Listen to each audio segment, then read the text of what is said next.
Hello বন্ধুরা, আমি আজকে একটা ধনেপাতার ভিডিও নিয়ে চলে এসেছি। Welcome to my channel Yashashree gardening. আজকে আমি শেয়ার করব আপনাদের সঙ্গে ধনেপাতা গাছটা আমি কীরকমভাবে লাগিয়েছি। দুটো ওয়েস্টেজ বোতল নিয়েছি, নিয়ে মাঝখান দিয়ে কেটে আপনার মুখের ওখান দিয়ে ডালগুলোকে ঢুকিয়ে দিয়েছিলাম।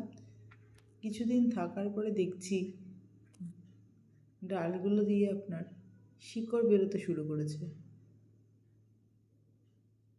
ছোট্ট ছোট্ট করে, আর গাছের ডালগুলোও সুন্দরভাবে বেঁচে গেছে। দুটো বোতল নিয়েছি, দুটো বোতলেই এরকম করে রেখেছি, মাটিতে লাগাইনি, এরকমভাবে লাগিয়েছি ধনেপাতাগুলোকে। এরপরে আবার বাকিটা শেয়ার করব। গাছগুলো বড় হয়ে যাওয়ার পরে আবার বাকিটা শেয়ার করব।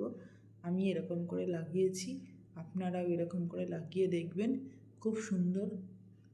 আর জলটা 4-5 দিন বাদে বাদে একটু পাল্টে দেবেন।